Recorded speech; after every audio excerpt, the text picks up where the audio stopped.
Good morning, everyone. My name is Stefano Della Torre. I'm the host today for the Posilipo Talks. So it's really nice to meet you all, guys. Today I have the special duty to introduce the first talk.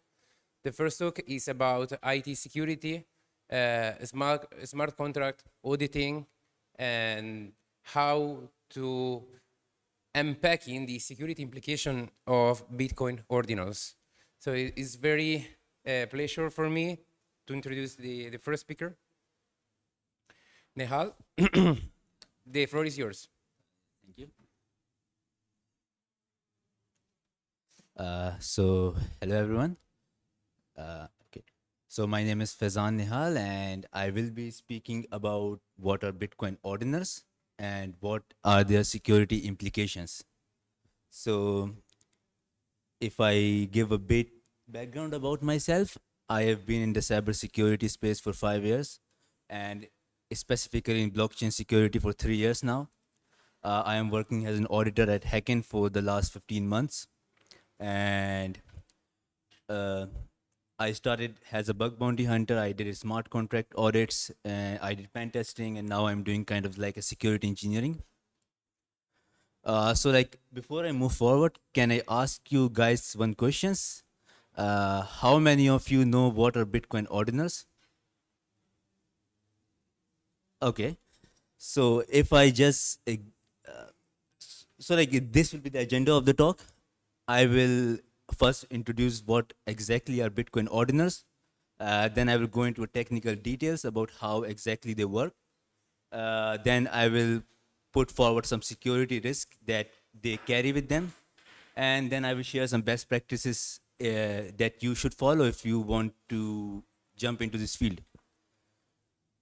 So in very simple terms, what exactly are Bitcoin ordinals? They are like NFTs, but on the Bitcoin blockchain.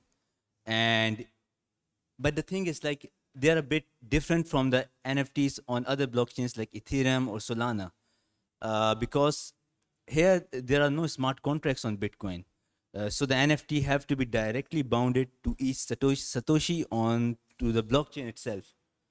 So it's a bit unique approach to making NFTs, and I will be sharing more details further.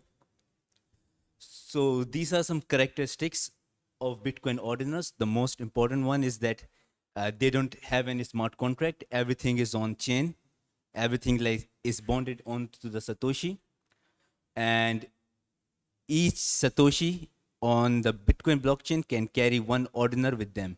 So if you look at how many Satoshis one BTC have, it has like 100 million Satoshis. So one BTC can have like 100 million different ordinals. And if we just multiply it with the total number of Bitcoin, so like we can say that the supply is pretty large. And the data is assigned to each Satoshi on the Bitcoin, and it is added through a approach called taproot transaction. And let me go a bit forward, and let me so here is a comparison between Ethereum NFTs and NFTs on the Bitcoin. The most important one is like there are no token standards and there are no like smart contracts on Bitcoin. So on Ethereum, we have like standards like ERC 721 that is specifically for NFT, and then we have ERC 1155, which is for like if you want an NFT and a token at the same time. On the other hand, in the Bitcoin blockchain, there is no such things as standards or smart contracts. So it is kind of like a wild west field where uh, where you just go with it without following any specific rules. And the other important thing is the metadata. When you create an NFT on the Ethereum blockchain, uh, you don't upload the metadata onto the blockchain itself. You upload the metadata on platforms like IPFS or Arweave, and then you connect your metadata with your NFT. That's how it works on Ethereum. But on Bitcoin, everything like all the content and all the metadata is uploaded onto the blockchain itself. So many people have this opinion that this thing also makes it somewhat more decentralized than NFTs on Ethereum blockchain or Solana blockchain, because everything is onto the blockchain itself, and you don't have to rely on centralized services or others quasi-centralized services to make your NFT work. There are some downsides as well. The most important one is the support. Right now, the support for Bitcoin Ordinals is really limited. And on the other hand, on Ethereum, there is like a broad support, and like there is a very much acceptance in the community when it comes to NFTs on the Ethereum. Then there's a transfer mechanism. So suppose if you own a Bitcoin Ordinal, let me first tell you about NFTs on Ethereum. If you have an NFT on Ethereum, what you do, you just call a transfer function on the smart contract, and the smart contract transfer your NFT to the other user. That's exactly how you transfer your NFT on Ethereum. But on Bitcoin, there is no such thing like a transfer function. You have to transfer the specific Satoshi that is bounded to the NFT, and that's how you transfer your NFT to the other user. So suppose I have an NFT in my wallet and it is bounded to a Satoshi number 101. I would have to specifically transfer this Satoshi 101 to the other user in order to make the transfer of the NFT, and in order to make that the ownership is transferred now. So this is also kind of like a unique thing to this Ordinals. So how exactly they work, like how we can bound NFTs or images or anything else to the Satoshi. So there are some core things that we need to consider before we go into a technical details. The first one is the ordinal theory. So ordinal theory is a process of mapping out each Satoshi on the Bitcoin blockchain and giving it a unique number based on when and where it was mined. So like every Satoshi on the blockchain have a unique number because of this ordinal theory. And this helps make us track each and every Satoshi and giving them a unique number like a private key in a database. Then we have a witness data. In 2017, like there was a Bitcoin update. It was called SegWit, and this update created this new witness data into the transaction. So when you send a transaction, there's a data field. It's called witness data, and it usually stores the signatures and the scripts that are sent in the transactions. And this plays a key role in how Ordinal works. Then the other thing to consider is the taproot transaction. So this was another update in 2021, and with the help of taproot, now you can send like a script in a transaction that is of a larger size. So like taproot make sending a transactions that is way larger possible, and because of the changes in the size of transaction and the size of a script we can send, it was possible to create like upload the whole metadata onto the blockchain itself. So suppose you want to create an ordinal, what would be the process? The first one would be the numbering. A unique number is assigned to the ordinal based on the ordinal theory, so that it can be identified and tracked. Then a taproot transaction is created and an inscription of the metadata and the exact NFT that you want to upload. It is sent with the taproot transaction onto the blockchain. And like when you send a transaction, this exact taproot transaction, you also send some Satoshis along with it. It's like making a transaction. And the Satoshi that you send with it, the very first Satoshi that you send in that transaction, the ordinal is assigned to that specific Satoshi. And the thing is, like, once you assign a Satoshi to an ordinal, you cannot change it. So it's kind of like permanent on the blockchain, where you can, once it's bounded to an ordinal, it's bounded forever. You cannot do anything. And finally, there's a role of indexer, and this is like a very important aspect of ordinal. So if we talk about the Bitcoin blockchain itself, on Bitcoin blockchain, there is no like mechanism like on Ethereum NFTs, like on Ethereum NFTs, you know exactly who each specific NFT belongs to. Like there is a tracking mechanism. Uh, there's like a tracking mechanism where you can see like who the NFT belongs to. But there's no such thing on Bitcoin blockchain. You own an ordiner, or the other guy own an ordiner. On the blockchain itself, there's no way to find out who owns what, because uh, everything is on the transaction. It's on the history, but on the blockchain itself, there's no function to call or find out. So in the end, you have to rely on centralized services to make the ordinal works. And these centralized services are called indexer.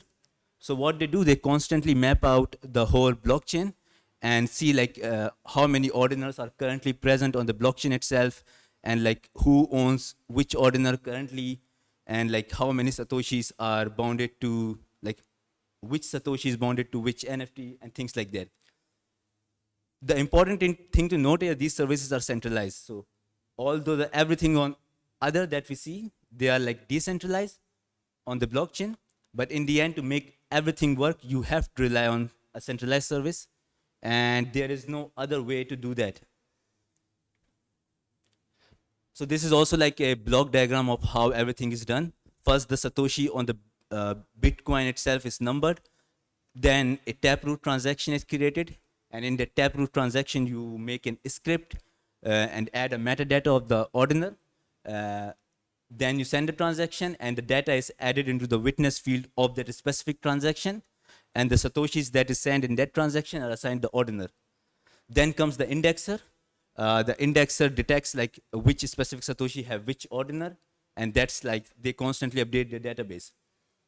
And once the ordinal is assigned to the Satoshi, you can like just transfer the Satoshi in order to move the ownership of the ordinal itself, and that's how the ownership is transferred. One like common argument that people give is that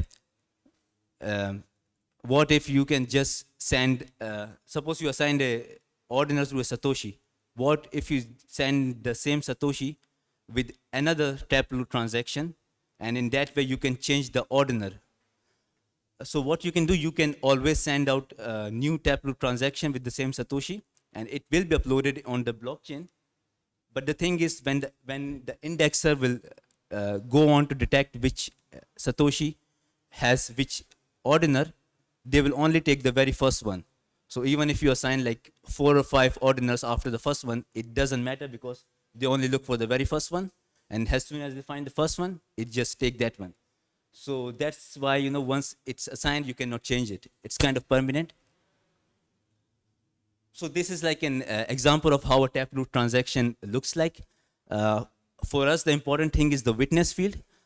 In the witness field, like the script is added, and so like there is like after everything after OP false is uploaded on the transaction on the blockchain, but the thing is like they are not executed. So like if you want to, they are like a script, and but everything after OP false is uploaded on the blockchain, but they are not executed. So you can add like, you can hide the data of the NFT, like a metadata, into these things. They are like it is kind of like a trick to hide data on the blockchain, and that's exactly how it's done. So like you just add an odd keyword which is used by indexer to make sure that this is an ordinal. Then you upload the content land and what's the type, and then you upload the whole metadata there. And once it's there, it's in the transactions, and they are permanent there. So what are some security risks that ordinals carry? Let me clear some misconceptions first. There is like a misconception that if it's on the Bitcoin blockchain, it must be secure because it's the most decentralized blockchain. But the thing is, things doesn't work exactly like on other blockchains when it comes to ordinals and NFTs on this specific, like for this specific thing. Then people think that if the data cannot be tampered, it must be secure. But the thing is, like, permanent data means permanent consequences. You cannot change anything once it's there, and it's bonded to a Satoshi. And like, there is, although the supply of Satoshi is really large, in the end it is limited. It's not unlimited. And the most important thing is, like, as of right now, there are no standards, no access control mechanisms on how to create an NFT, what to create for an NFT. So again, it's like a wild west. You can just upload anything on the blockchain and you can say it's an NFT. It can be like a piece of code and you can say it's an image, and the blockchain itself is accepted. So it carries a lot of risk about what exactly you can, from the perspective of end user, it has a lot of risk because anything can be on the blockchain and you have to personally verify it that it's the correct information that it's saying it is. So if you are a user who owns ordinals or NFTs on Bitcoin, the biggest risk you can have is like accidentally transferring your Satoshis to other user. Suppose you have an NFT on Bitcoin and it is bonded to a specific Satoshi, like Satoshi 101, and now you want to make a payment to your friend in some Bitcoin. Your wallet doesn't know like which exact Bitcoin to transfer. It just transfer the Satoshis randomly from your wallet to the other wallet. So in that transfer, your wallet can transfer the NFTs to the other user without you knowing it. So if you own Ordinal, you have to use wallets that are specific to Ordinals. And they're not every Bitcoin wallet are aware of Ordinals. So like you have a specific list from which you should only use those one. And the problem with here is that most of the hardware wallets that's like many people prefer, they are not aware of Ordinals. So in the end, you have to rely on centralized services again to make sure that you are using the wallet that are aware of Ordinals so that you don't accidentally lose them. Then there is a problem with the denier of service, which is like Ordinals are in the end the metadata, and metadata is quite large in terms of the data. So when you upload the metadata on the blockchain, it usually like bloat the transaction. It makes the transaction really long. So if you repeat this process so often, there is a risk that the transaction fees on the Bitcoin blockchain would increase a lot, and even and sending valid transactions or important transaction would take much longer time than it is now. So the bloating is another big risk, that it can make the blockchain somewhat unusable. As we know right now that the Bitcoin blockchain is somewhat slower than other blockchains, but with Ordinals, it can make it much more slower than it is right now. And that is also like a big thing. Then there is like for me, like this is the biggest issue with Ordinals. It's like the indexing services that you have to rely on in the end. They are centralized. They are not like completely decentralized. And so there is a factor that the service in the end, like if you want to use NFTs on blockchain, on Bitcoin, they are somewhat centralized and it need the help of those centralized services to make it work. So this kind of kills the concept of decentralization as a whole, because this is also like a single point of failure, and any attacker or malicious actor can just attack these centralized services and like change the data directly. And so things like hacking and attacking and phishing becomes a lot easier because of these services, because attackers now don't have to attack the blockchain or the smart contracts. They just need to attack these services, and they can do it in several ways, like attacking the employees of themselves, or attacking the web applications or something else. But yeah, and then there is the thing of illegal and malicious content can be uploaded onto the blockchain. And this thing, although we can say that it's on the blockchain, even if something illegal or malicious is uploaded, it cannot, nothing can happen because the governments or anything, they cannot censor it.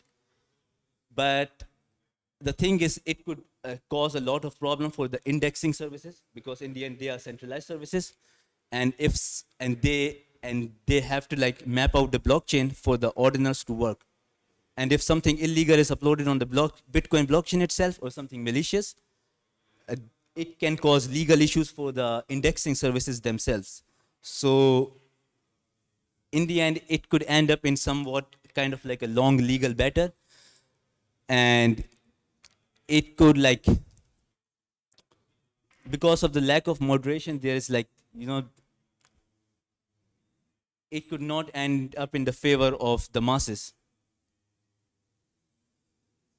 Some other security risk is like, if you're a marketplace uh, on which the users like buy and sell the NFTs, uh, you also have to rely on indexing services. And if a marketplace in the end relies on only one service, again there is a higher chance that that service might be attacked by the attacker, and it can be exploited. Then there's a thing is like, do you really have to trust those indexing services? What if there are two different indexing services and both of them supplies different data? Which one you have to trust? So in the end, what you have to do, you have to like go on and verify the transaction hash by yourself.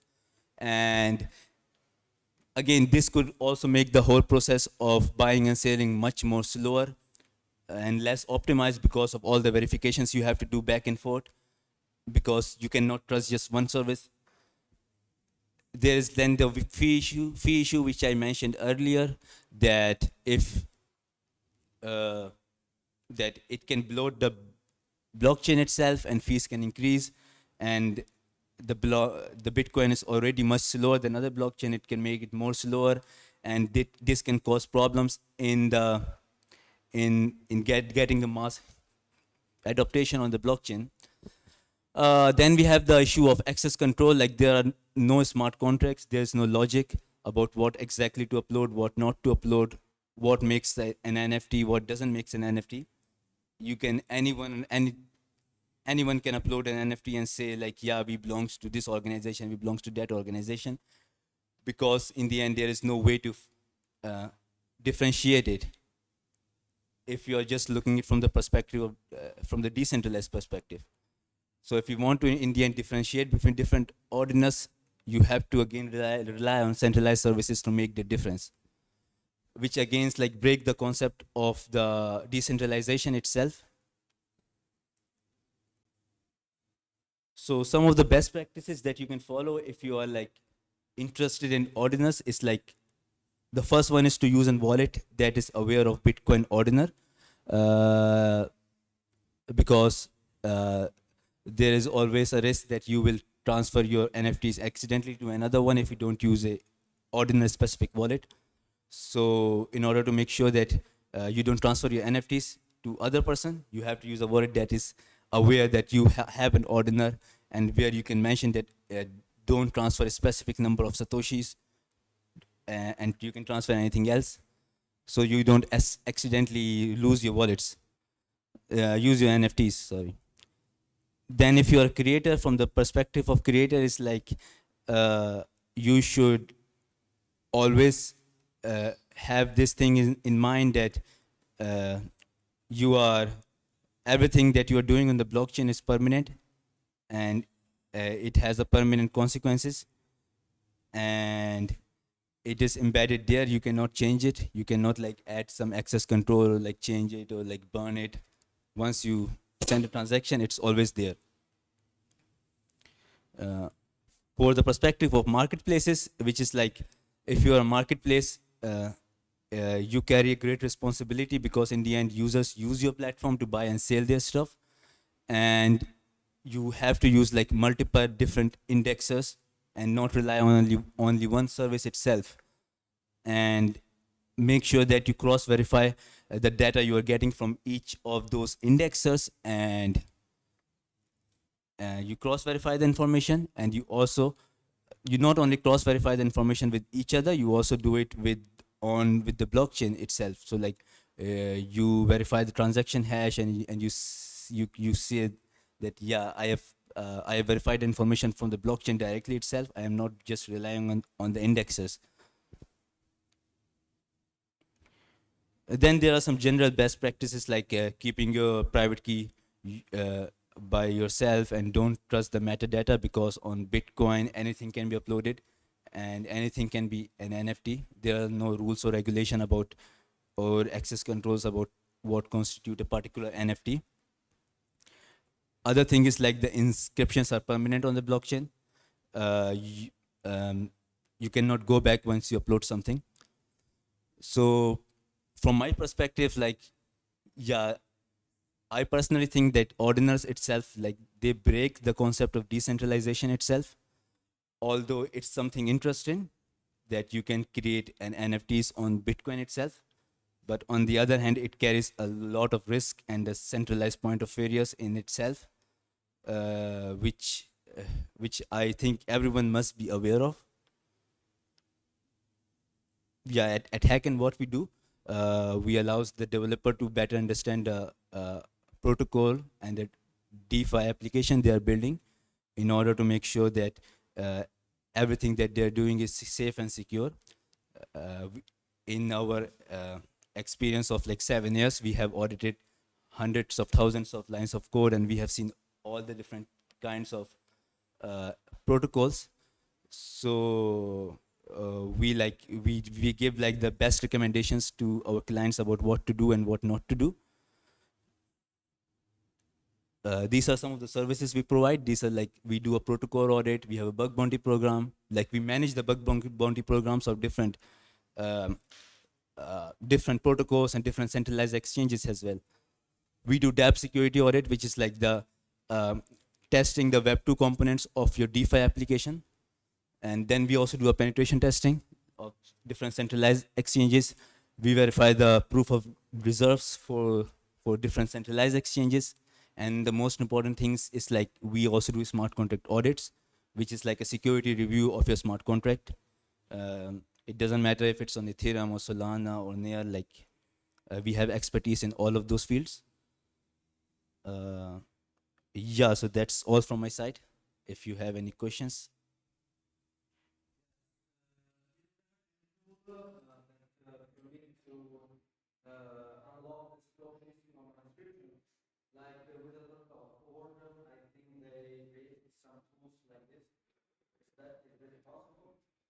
You mean, is there a tool to verify?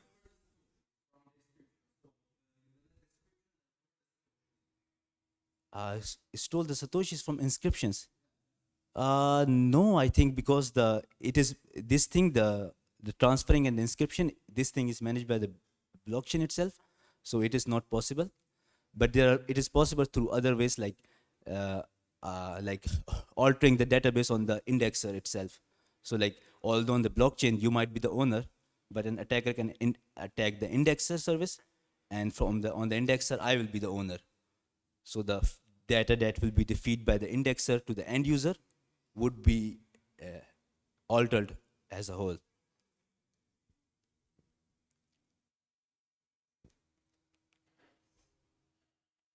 No more questions? Okay, so that's all from my side. Thank you.